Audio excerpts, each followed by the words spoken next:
Yaro kang ningali al mukhatab sapa mukhatab orang yang diajak bicara bisa melihat basyarataha ing kulitnya lihyah.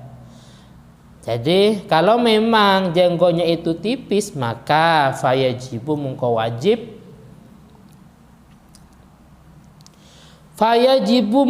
wajib opo isolul ma'i menyampaikan air. Air itu wajib sampai libasyarotihima. Libasyaratiha ya. Ing kulitnya lihyah.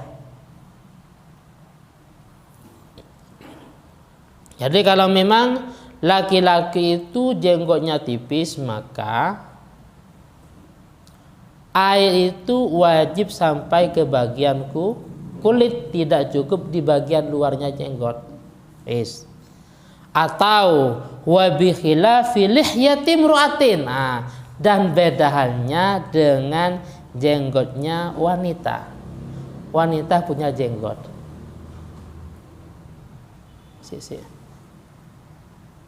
Kok jenggot? Apa? Ini apa namanya? Jenggot kan ini ya? Ya.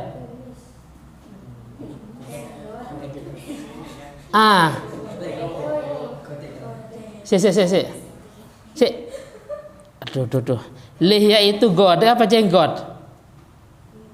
Insya Allah jenggot. Jenggot. Benar. Benar.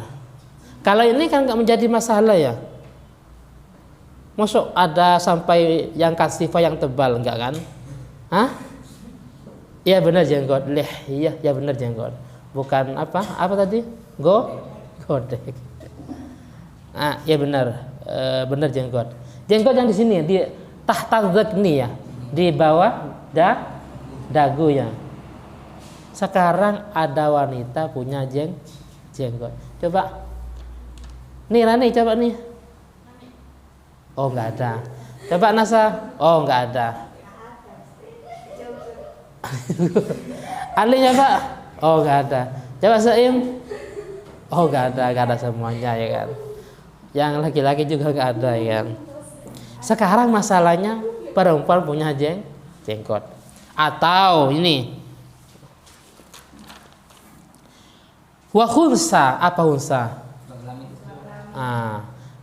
Gampangnya bencong ya, tapi bukan bencong yang cuma sekilas laki-laki yang gerak-geriknya seperti perempuan, enggak. Artinya khunsa itu seorang yang memang man lahu alatan, seseorang yang punya dua alat kelamin, itu namanya khunsa. Sehingga selama 24 jam sehari semalam itu bisa berubah, kadang lebih berpotensi asyifa az-zukuriyah, sifat laki-laki yang lebih berpotensi. Jadi selama 24 jam, selama 20 jam yang jelas laki-laki, tapi sisanya 4 jam berubah menjadi perempuan, entah cara berkata mungkin atau mungkin gerak-gerik atau yang lainnya. Itu namanya khunsa. Jadi khunsa itu enggak jelas karena bisa jadi yang lebih berpotensi laki-laki atau perempuan. Kalau memang wanita dan khunsa ini yang punya jenggot, maka fayajibu mongko wajib opo isolul ma'i menyampaikan banyu li basyarotihima mareng kulitnya imro'ah lan khunsa, wajib. Karena memang dianggap sulit menemukan wanita punya jenggot. Lah ini walau kasifan, walaupun tebal. Paham ya? Tapi kalau tadi di atas laki-laki yang punya jenggot tebal itu tidak harus pada kulitnya, cukup bagian zahir, bagian luarnya saja. Kenapa? Karena memang lumrah laki-laki punya jenggot. Wala buddah lan wajib ma'aghaslil wajhi beserta membasuh wajah.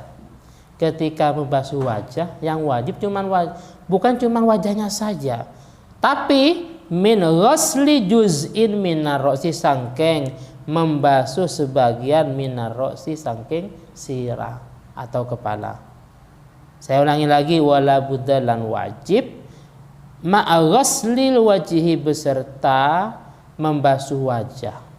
Ketika membasuh wajah pada waktu wudu, yang wajib bukan cuma wajahnya, tapi min ghasli juz'in, sangking membasuh sebagian minar ra'si, dari kepala. Dan juga war raqabah, dan leher.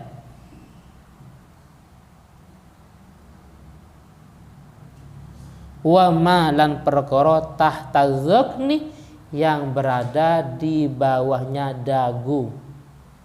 Tahta dzaqni, yang berada di bawahnya dagu. Wah. Jadi kemarin sudah dijelaskan batasan wajah, panjang dan lebarnya. Wis, anggaplah sampai kemarin terakhir, yaitu fi dzaqni wa mu'akhiru ma fil udhun, kanan kiri. Terus anggaplah pada dagu ya kan, terakhir yang bagian bawah. Tapi ketika membasuh wajah bukan cuma wajah saja, tapi termasuk di bawah dagunya dan juga sebagian leher, bagian atas, yaitu sebagian kepala. Kenapa? Karena ini termasuk kategori min babi ma la yasihul wajib illa bi fawal wajib. Paham ya? Perkara wajib tidak sempurna dengan perkara yang lain, maka perkara yang lain itu menjadi wajib. Seperti ilmu, sebenarnya pada dasarnya ilmu yang kita pelajari, yang wajib itu kan ada fardhu ain, ada fardhu kifayah ya. Yang fardhu ain contohnya fikih. Fikih itu cuma sekilas ilmu yang kita butuhkan terkait dengan masalah kewajiban ibadah ya. Apa saja syarat sahnya, syarat wajib yang membatalkan, terkait muamalah apa saja. Jadi cuma sekilas saja. Paham ya? Sekilas saja, tidak semuanya. Terus tasawuf juga ya kan. Kan yang wajib cuma 3. Fikih tadi, sesuatu yang wajib saja, apa saja yang membatalkan, itu ya kan. Terus tasawuf, kita wajib belajar tasawuf biar bisa menghindar dari afatul qulub, penyakit hati, hasud, takabur ya, sum'ah, riya atau yang lainnya, wajib belajar. Terus akidah, yang lain itu nggak ada yang wajib. Nahwu itu nggak wajib, balaghah nggak wajib.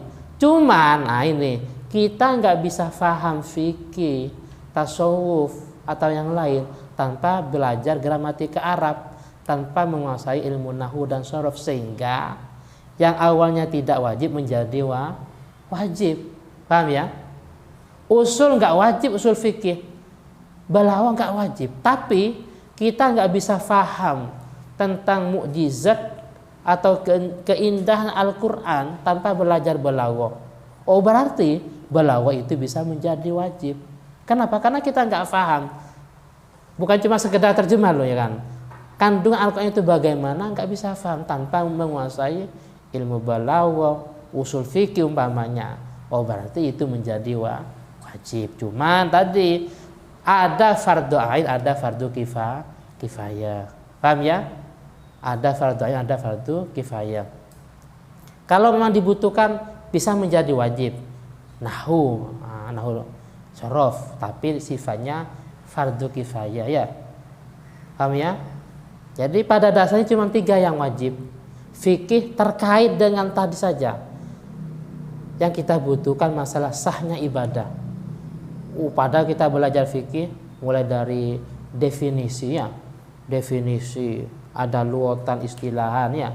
Setelah itu perkembangan nanti ada dalilnya, ada syarat wajib, syarat sahnya, sunnah-sunnahnya, dan yang membatalkan, dan yang lainnya. Paham ya? Wis. Karena ini termasuk min babi ma la yatimul wajib illa bihi fawal wajib. Membasuh wajah tidak sempurna kecuali dengan yang lain, sebagian kepala, terus leher, di bawah dagu, maka yang lain tadi bisa menjadi wajib. Paham ya? Sebenarnya yang wajib cuma wajah saja. Begitu juga ketika tangan, yang wajib cuma sampai kedua siku.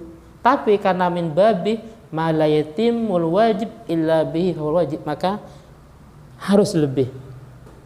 Paham ya? Tidak cukup siku, harus lebih. Dan itu memang besok di hari kiamat yang memang